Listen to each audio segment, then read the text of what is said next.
war with China has been a significant topic around the world. Are we closer than we think? As of now, we know the start of the Chinese UAP Task Force is being assembled. What does this mean to our national security if we go to war with China and the UAP technology they might find? Former U.S. Army Counterintelligence Special Agent and former employee of the Office of the United Secretary of Defense for Intelligence, Lue Elizondo, joins me to discuss the UAP politics around China and international relations. Join us as we get rebelliously curious.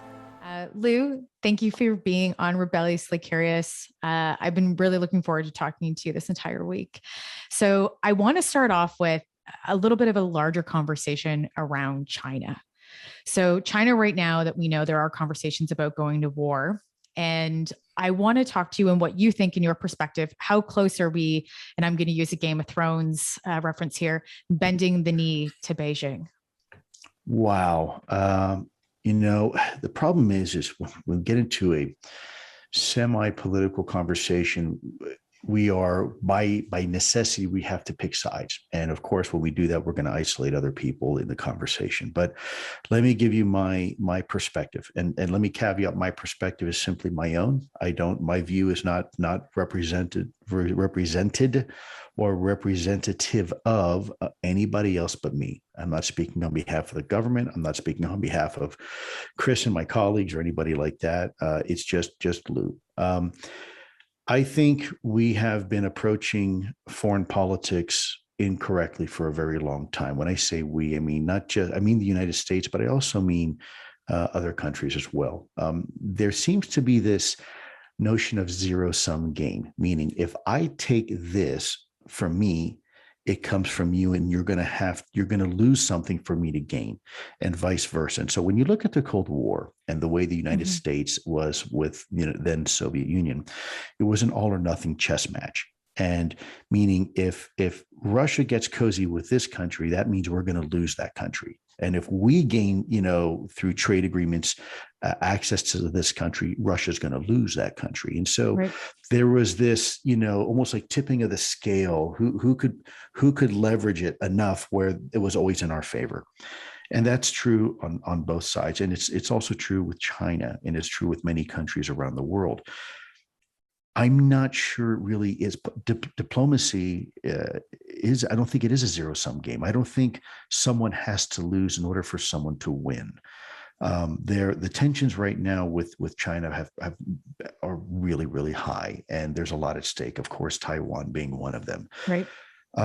We are the way we left Afghanistan was not optimum, to say the least. We put not just our own people in danger. We really jeopardized the safety and well-being of a lot of people from a lot of different countries. And my big concern right now is, and I'll get to the China thing in a minute. We spent 2 decades trying to give women the rights that they need and deserve over there, and give them a voice. And now, as we left the way we did, that voice is being used to persecute them. Those who stood out for the last 10, 20 years to support the rights of women are now being targeted because they did that. And we haven't offered any assistance. We have an interpreter that had to find his own way back home after really giving much of his life to another country's cause. So China is not dumb. They see that. They see that sometimes in our country, politics will override good decision making. And again, I'm not being political here as far as what party I've always been apolitical. People assume I'm either a Republican, or some people assume I'm a Democrat. My politics are mine, and I don't force them down anybody's throat. I think China is very smart. China has been around. We've been around as a country, the United States, for 200 plus years. The longest standing republic right now in the world is the little country I just left, San Marino. It's about 500 some odd years old as a republic, maybe 6. China's been around for millennia, 2,000 years. And they don't easily forget about things. When they teach Chinese history in China, they're going back when, Europe was living in the dark ages. Right. China was a very organized society. I'm not saying China is perfect by any means, but they've been around a long time. They've been around a lot longer than just about anybody else as a country and as a people. So they tend to play the long game, and they play when I've always made the assertion that when we're playing chess against Russia, we're playing checkers when they're playing three-dimensional chess. And in fact, we're probably not even doing that. We're probably playing Connect Four, and they're playing three-dimensional chess. Right. The Chinese are a little bit different. They don't even play the same game we play at all. They look at the world a little bit differently, and again, not bad or good, just differently. And we need to reconcile. They don't look at the world through the eyes of Western civilization.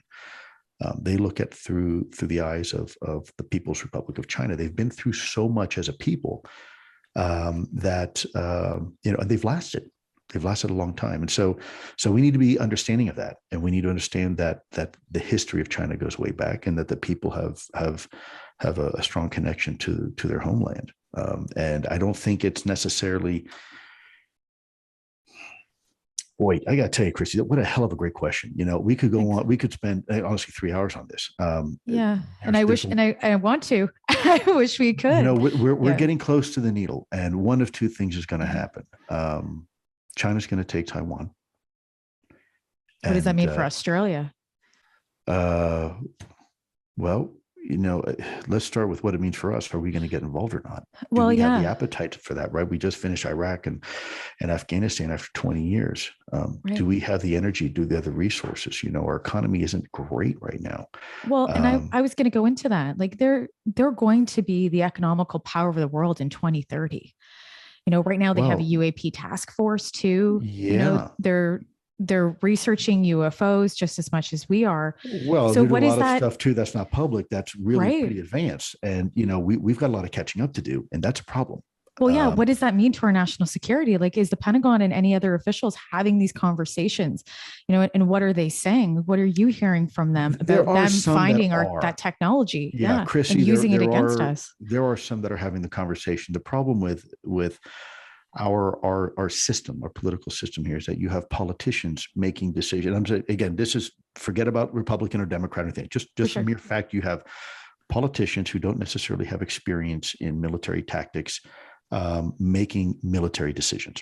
And for better or for worse, that's the system we have. The head of our Secretary of Defense and our Secretary of the Army and the Air Force and Services, they're all civilians. And we did that by design because we always wanted to avoid the temptation of any military officer getting so senior that they could take over the country, right?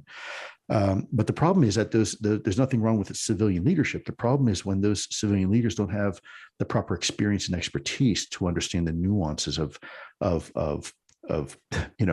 geopolitical issues. A lot of these folks just don't have the requisite expertise. They don't have the education for it. They don't have the life experience for it. They don't have the professional experience for it. And so they're making decisions based on politics and not on national security. When I was at the Pentagon, I can't tell you how many 27-year-old kids would come in because dad happened to give $1 million to some campaign. Wow. And so now they're put on the presidential blue book, and they're a Schedule C appointee making decisions at the senior executive service level without any requisite experience and accountability. And once they're in and they leave and they're out, and okay, I did my job and I can go now, go work for some big lobbyist, I guess, or maybe law firm. But the damage is done. And for every year of damage that's done, it takes us 4 or 5 years to recover from that. And it becomes this vicious cycle. And it's a problem because we don't want to have the conversation. Right now, we are so enveloped in our own personal issues of what makes me feel good, what makes me feel bad, and you hurt my feelings, that we're losing sight picture of the bigger problem here. That's that at the end of the day, if we're not careful, it doesn't matter what the hell you think or feel or believe, it's going to be irrelevant because you're going to be told what to do by somebody else. Right. And we're seeing that the vice president of Taiwan is looking to have this golden triangle of different countries, and Japan being one of them, to combat against China. So I'm going to go directly into the UFO conversation, though, is would we be sharing our information of what we understand about UAPs with that golden triangle of countries to be able to combat China? Because the scary part is that China, if they potentially have more information and research than we do on this, that again, it can be used against us. So would we be open to sharing that information with them that's classified to protect ourselves against that? Absolutely love this question. And you know what? I without going into a lot of detail, I just had this with a very, very senior person 2 days ago, literally 2 days ago. And the question is, do we combat China, trying to us versus them, or is there another strategy? And I'll share with you, there may be an option C. It might not be an either or. And what do I mean by that? Well, what if we decided to take the advice of President Reagan at one point, way back when, said, if we were faced with the reality of an alien presence, alien invasion coming to Earth, would that not be enough for all of us to unite together, right, and put aside our petty differences? And I think at the time, most people agreed, yeah, that's probably would happen. What if we were to take the topic of UFOs, and rather than making a divisive issue where we're going to share it with this golden triangle, what if we reached out to China and Russia directly and said, look, guys, I know we don't agree on a lot of things, but why don't we pool our resources? Why don't we do something really bold and something really novel? And let's work together. Let's put up, I'm going to put $20 million, you China put up $20 million, Russia, you put up $20 million. Let's put some sensors up there. Let's open this data to the world. Let's make it, in fact, not even classified, but anybody and everybody have access to it, right? And let's work on this project together. Now, what does that do? It does one of a few things. First of all, it makes them co-investors into a project that we all own equally. Nobody can control the narrative, right? It democratizes this subject for around the world.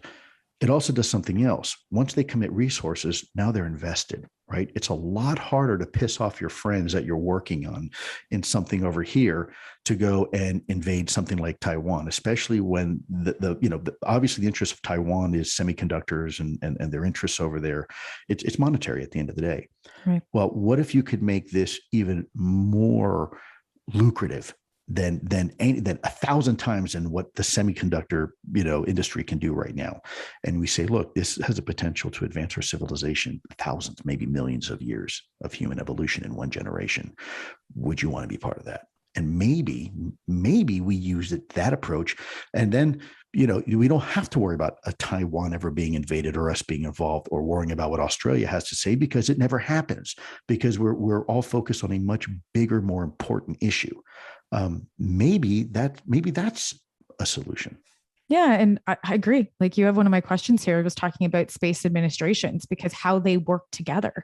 They work really well together around the world, but then politically we see that countries that are at odds work together in the space. So in space administration. So maybe we take a cue from that and bring it into our politics as well, to say, hey, we've done it before. We've done it before. We've had agreements with Russia over the North Pole, where we say, hey, look, Boris, if you see something, you're not quite sure, if not sure it's us, you can give us a call. And oh, by the way, same thing, my good comrade, John, if we see something coming over the North Pole, we're probably going to call you before we decide to press a button, because we want to make sure, there's a difference between real war and, me seeing something on my radar and not being quite sure.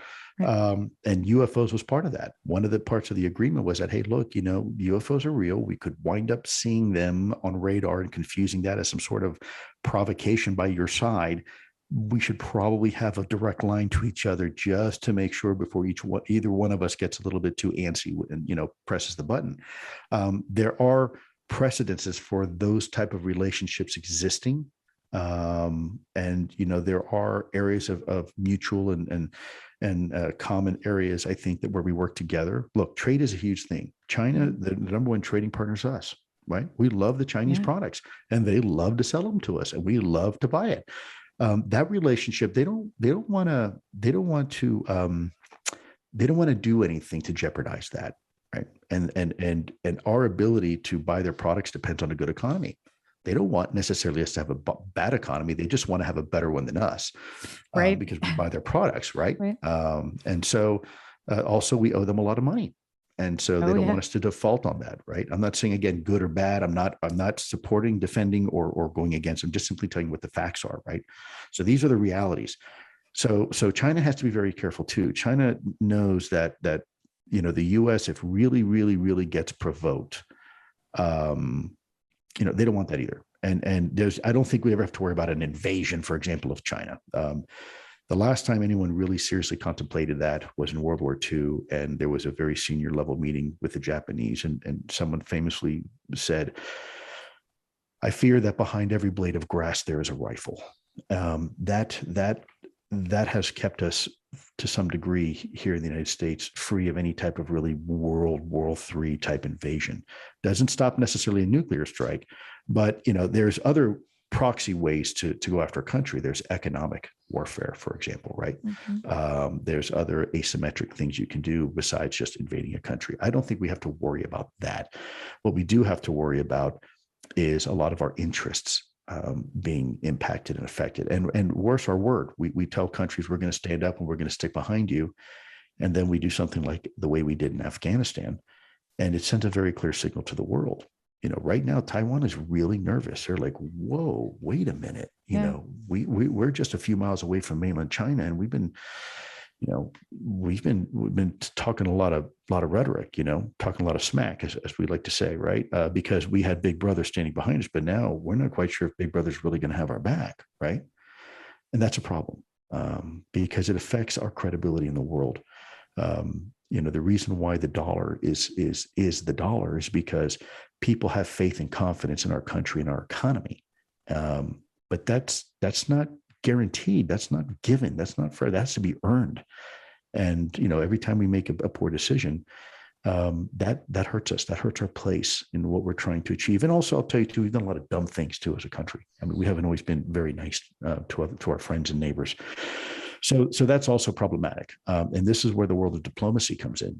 I can't remember the last time truly our country had a true diplomat. We had politicians, and a lot of times politics and diplomacy is the same act of doing the same thing, but for different reasons. Politics is usually doing something for self-gain, where diplomacy is doing something for mutual gain. So everybody, all ships rise with the tide, where right. Politics is usually not that way. And unfortunately, we've had too many politicians and not enough diplomats, trying to work these issues for far too long. And I think that's part of the problem. So we decide to work with China and say plan C, is something that we decide to go with. Are we going to adapt some of their, I would hope, some of their best practices? Because at this point, or I should ask you first, do we know of any other reporting that's come forward from China about UAPs? Because they have this wonderful measuring system that they're doing. That's a threat index. Are we looking at those as best practices and maybe including them in our own when we're doing our own research within the government? But then also, what does China know right now about UAPs that we might not know? Well, we should be. I don't think we are as much as we should be, which for me is very disappointing. We've got a long way to go. For whatever reason, over the last 15 years, we have allowed some of our adversaries to gain a significant advantage over us. And you can get on any search engine and see that China is really has invested heavily. I remember a time when they launched successfully their first satellite, and it seemed, to me, I'm an old guy, so it seemed like yesterday, but it wasn't. Now they, are extremely prevalent up there, up in space. And, space is the next domain. That is, we can talk about the old days of having armies on the ground, and then we got enough developed where we put navies on ships on water, and then we got really developed and put airplanes in the sky. Well, the ultimate domain is space. That's it. He or she who controls space ultimately controls everything else. And the Chinese are doing very well in that area, and we're failing to invest in next generation technologies and bringing in bright young people. Instead, we're promoting, forgive me for saying this, but reality TV shows and Monday night sports instead of this topic instead of trying to, we give sports scholarships. I guess my point is, Chrissy, our priorities are wrong. We have for many, many years placed priorities in the wrong areas, whether it's celebrities and musicians.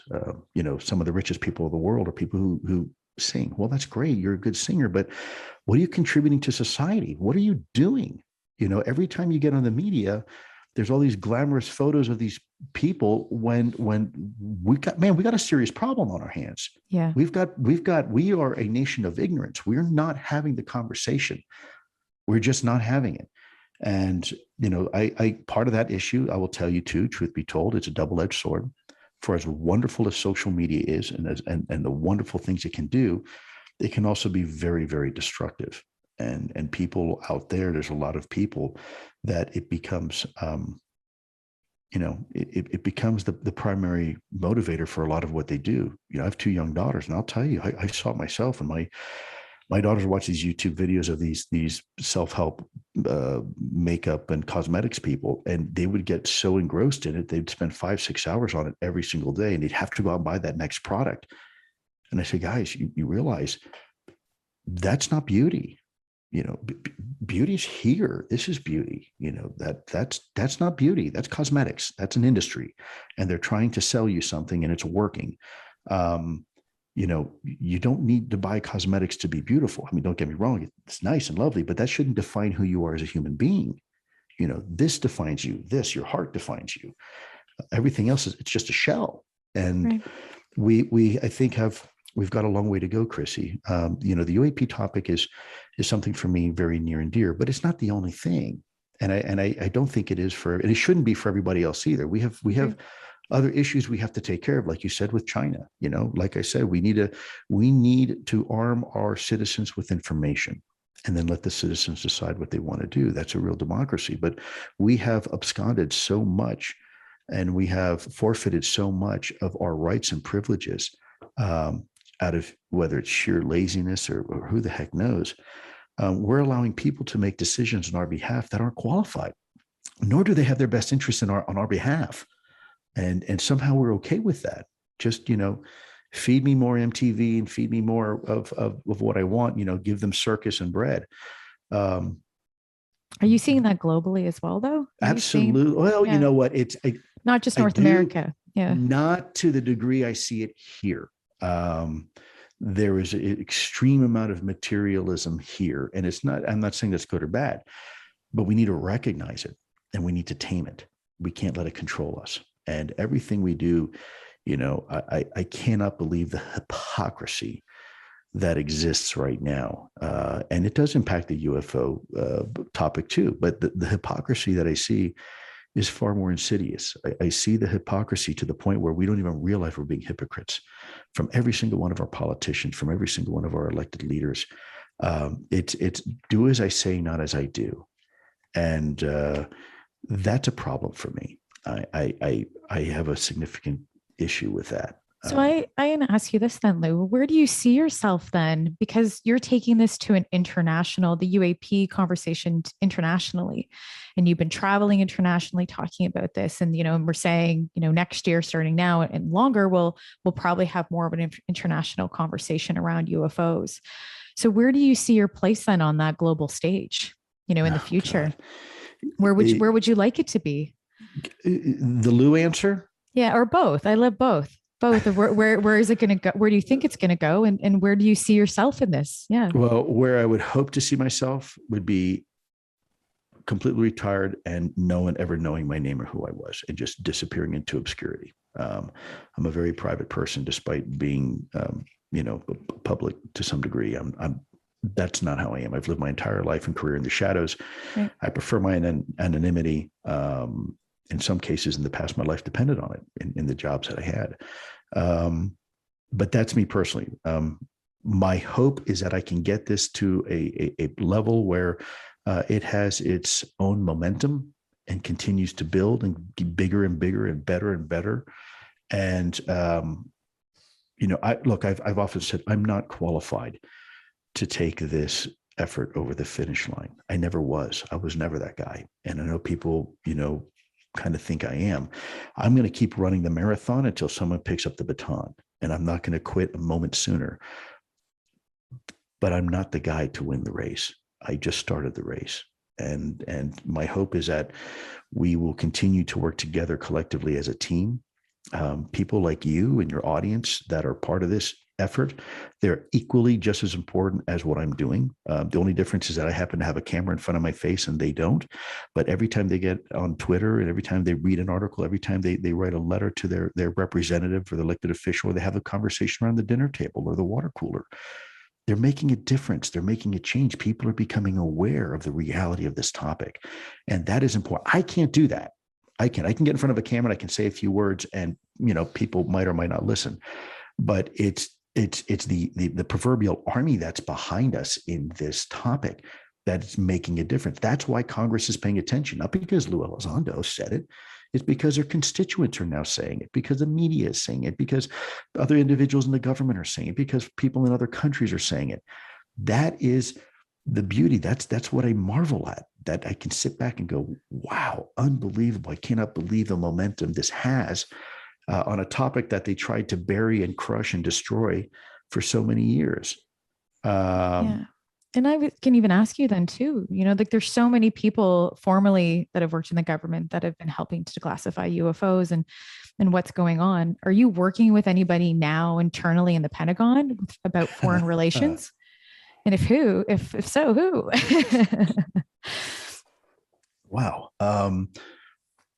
Yes.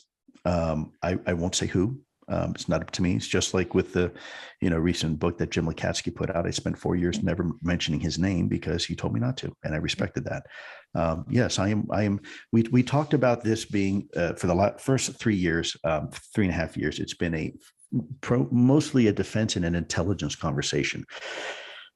But I'm not convinced that's where the conversation needs to stay. I've said before, for the record, especially this last year, the defense community, the intelligence community have a very specific purpose. Is something a threat? That's it.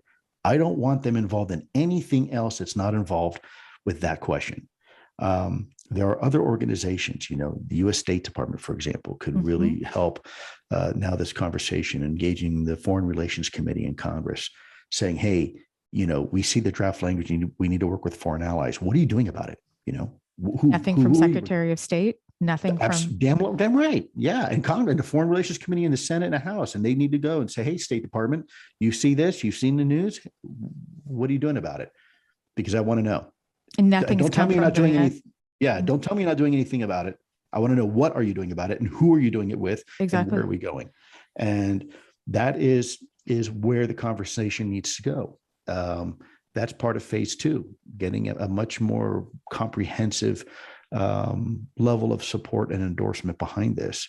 And they're interested. They are interested. It's just, we have to take incremental steps moving forward. And, my hope is that now we can engage folks like the United Nations and maybe NATO and some other international organizations and countries. I think there's a lot of value in that. I think there's a lot of goodness in that, because again, the two big things is no country should have to single-handedly shoulder the burden for this topic and have to pay for it, nor should any country control the narrative, because we've seen over the last 70 years what happens when a country controls the narrative. Well, not much gets done.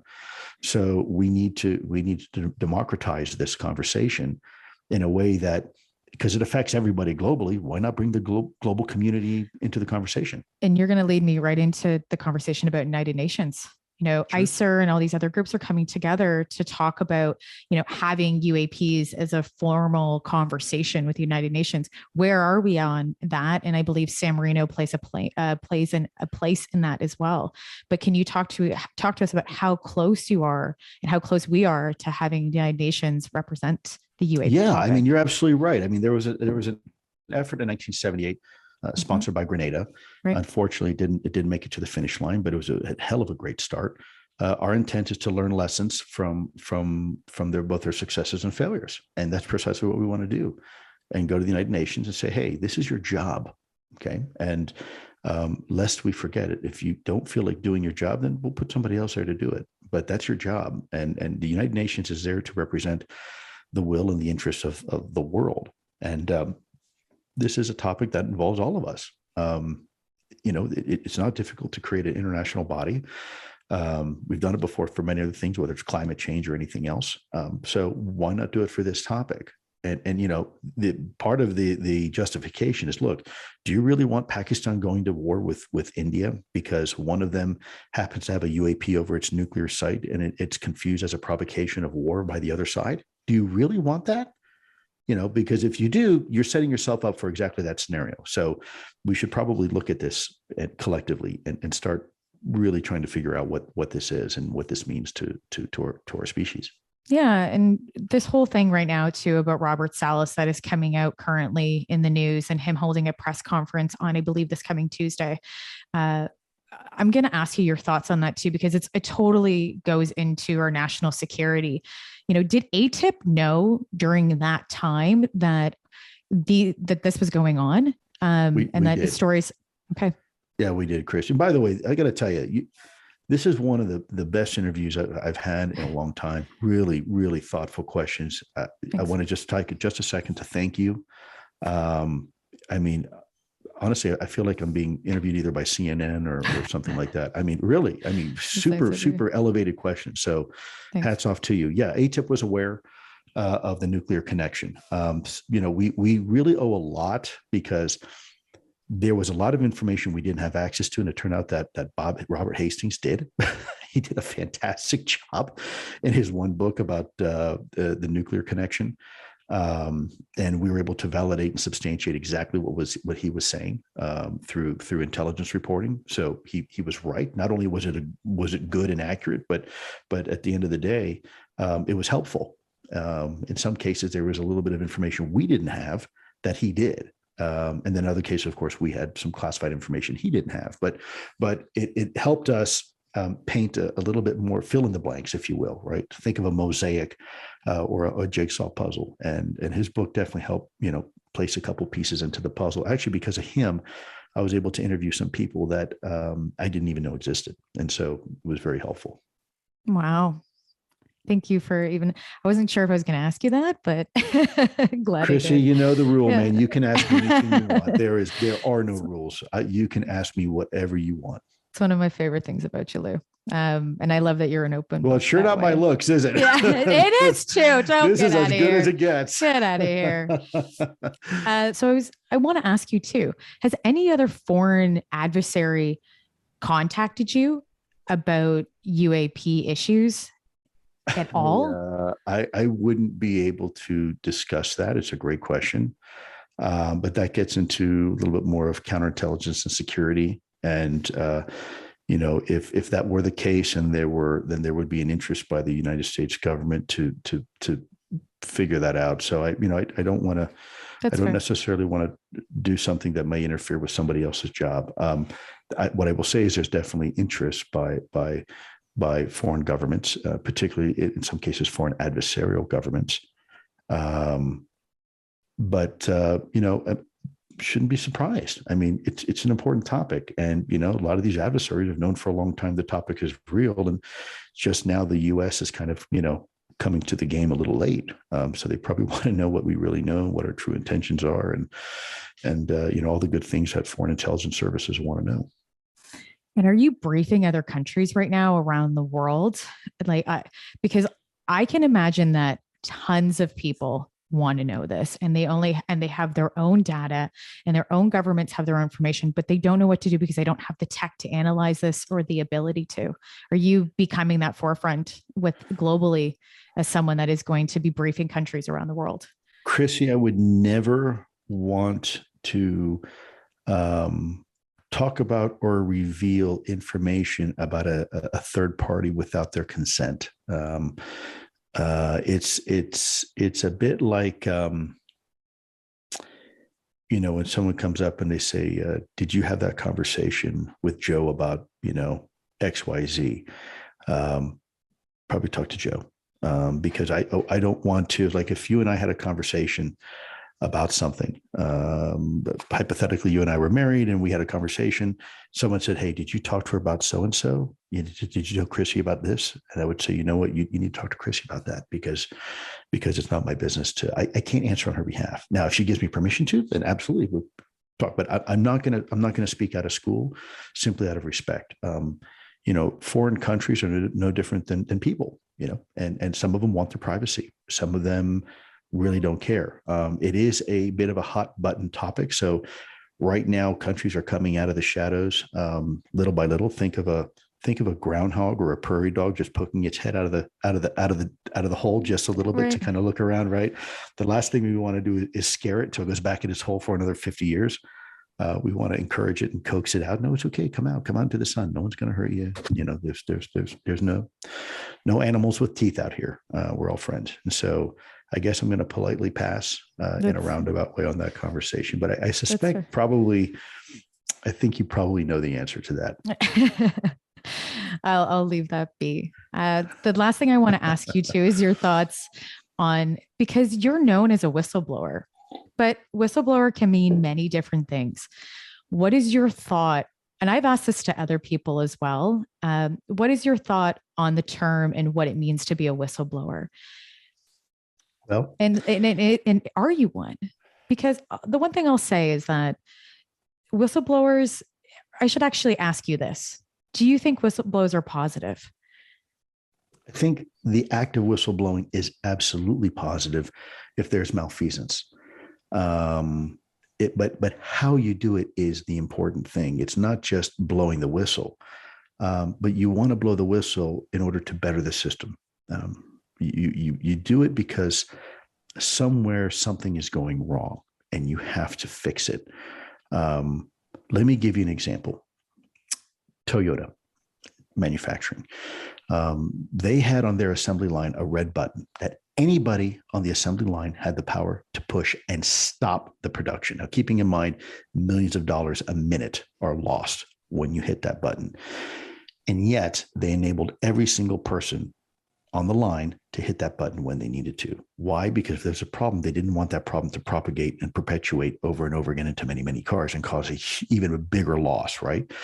Now, until that red button was there were companies like here in America that would just let cars keep rolling off the assembly line. And they were junk. They were crap. And you'd have these recalls and in some cases, almost put companies into bankruptcy because they did not empower, they did not enable people to hit that red button. Now, what Toyota would not want you to do is hit that red button, take all the corporate secrets, and then give it to Honda as its competitor. That's not a whistleblower. That's a spy. That's not what you're supposed to do. A whistleblower hits that red button so the assembly line can be fixed and do the right thing. It does not give you carte blanche to just go out and give your adversaries information. So I've been very careful. That's why I don't talk about anything that's in my non-disclosure agreement. People say, "Oh, he's hiding behind his NDA." Yes, I do. That's right, because it means something. I took an oath. I'm sorry that promise doesn't mean something to other people. You know what? Right. Obviously, they never served. But what it does to me, it's just like marriage. If I swear to you, hey, look, till death do us part. Guess what, baby? It's you and I are going to be buried together. I mean, that means something. That's what it. That's what those words mean. And there are mechanisms to get around that. Like in a relationship, there's a divorce. If you both agree to have a divorce, and same thing with the government. I left the government because I had to divorce the government in order for me to have this conversation, to hit the red button. But that doesn't give me an ability to take all the corporate secrets of Toyota or the government, U.S. government, and go give it to a foreign adversary. And I think a lot of times people think that's what whistleblowing is. No, it's not. Whistleblowing is having the internal fortitude and the authority and the ability and support to hit that red button. I don't know what I consider myself, Chrissy. I've been called a whistleblower, and by some people they say I am legally a whistleblower. Other people say I'm not. The term is good. I don't know if I fit that. I don't know if I want to be a whistleblower. What I want to be is I want to be a patriot. I want to do my job however I have to do it, I'll do it. Sometimes the truest form of patriotism, you have to do things that don't seem very patriotic sometimes. The true patriot is going to ask questions, hard questions, difficult questions, and that's okay. So like, again, you and I, let's say we had a relationship. If we really, really respect each other and trust each other, we're going to tell each other the truth because we want to help each other out. I'm not trying to tear you down. I'm not trying to belittle you. I'm not trying to put you beneath me. I'm trying to build you up, because in a relationship, I want you to be everything and every bit better than I am. So, but I have to be honest with you, and you have to be honest with me. And that's the same thing with this discussion in the US government. I have to be honest. I've got to tell them what's wrong. I've got to tell them, look, the emperor's got no clothes on. Right. And you are that example, though.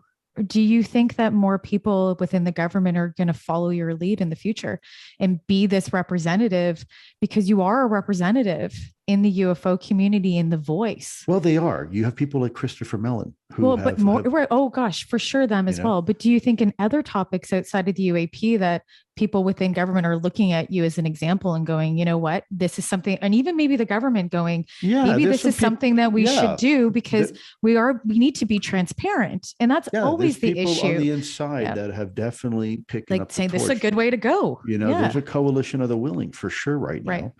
But I always have to be clear, Chrissy, this can't be a cult of personality thing. It can't be about me. It can't be my journey, right? It has to be about all of us. We all have to stand side by side. And people say, oh, Lou, you're leading the cause. Actually, I'm not really leading. When I look to my left and I look to my right, I see a whole army of people. We're all standing shoulder to shoulder, and we all have our different duties and responsibilities within the line, but none of us is more important or less important. And I think from my perspective, certainly only my perspective, I do think people in the government, there are some really, really good positive pockets that want to do the right thing. They really, really do agree that we need to have an open dialogue, and that government needs to do its job in this topic. And so I will say this, a lot has happened in the last 3.5 years. It has been a seismic change. Every time I go to DC, I'm always I'm always a little paranoid, wondering, if someone's going to wrap me up and throw me in the back of a van. But I'm always surprised just how much people come up to me and say, Lou, we've been able to have this discussion. We don't have to whisper anymore in the Pentagon about UFOs. We can talk about it openly in the halls.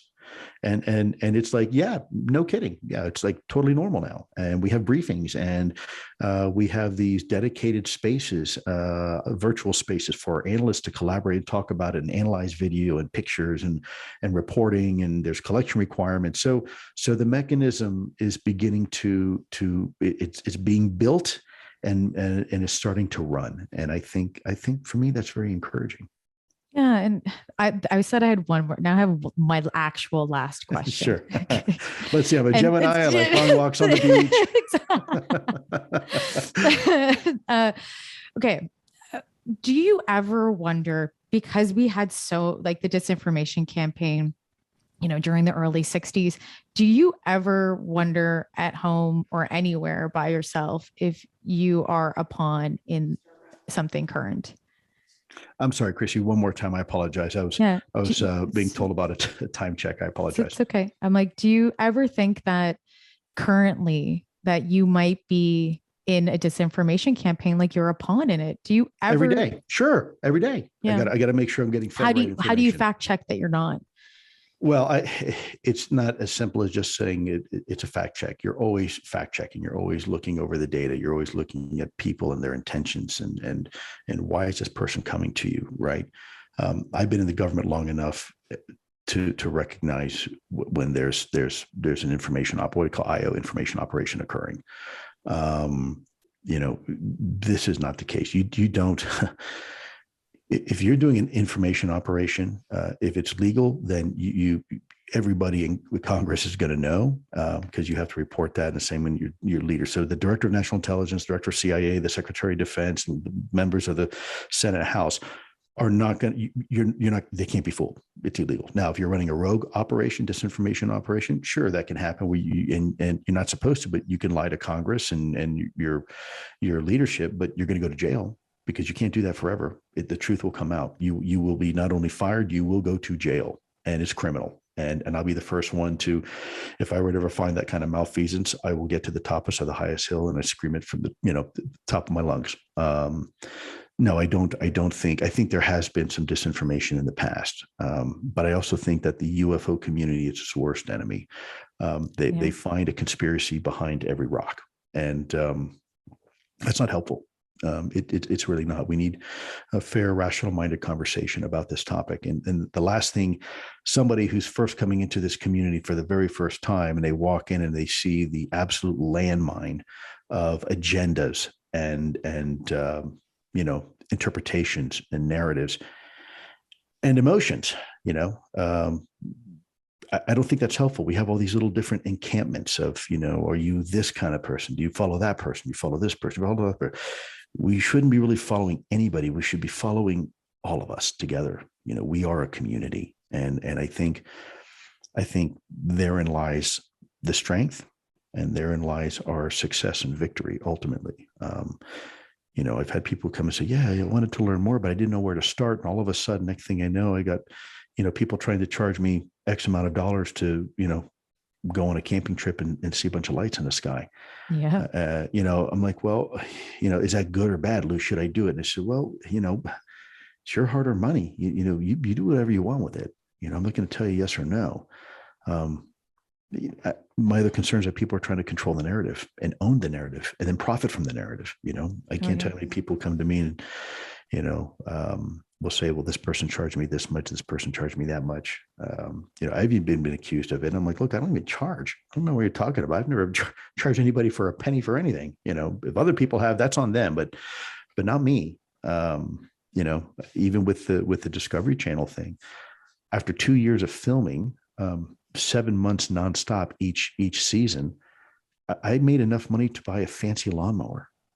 Total. That's it. People think, oh, he made a great big amount of money. And no, he didn't. Actually, I lost money. I lived in a trailer. I mean, you talk to MJ Bananas, he'll tell you, I was digging my own septic tank. I gave up everything in the government, my 401k, everything, and lived in a trailer for 2 years with my 2 German Shepherds and digging my own septic tank, to do this. I didn't make money. I lost money, but I also believe in it. And I do it because I think it's the right thing to do. I think, that old CIA saying, and for the truth shall set you free. I do believe in that. I think the truth ultimately is something that is owed to everybody and, shouldn't be controlled by anybody. I 100% agree, Lou. Thank you so much. And that's our time. And I just want to say Chrissy, thank so you. thoughtful. Really, really, really. I really thoroughly enjoyed this conversation. If I didn't have to jump out of this, man, I'd stay here for another couple hours. What a great conversation, man. I'll tell you, the debrief is really lucky to have you. Oh, thanks. Like it's been, I honestly, I appreciate that a lot. Like I love working with the guys. I'm mainly doing the PR, but been slowly like building the show with them while doing like 50 other things. Oh, so. You guys are great. You and Chrissy are phenomenal. I kind of wish we had you back in the early days, back when I first came out of the department. I love your energy and your enthusiasm, and your questions are always super, super insightful and very relevant and deep. So thank you so much. Thank you. I appreciate that. And I always end with saying, thank you for being rebelliously curious with me.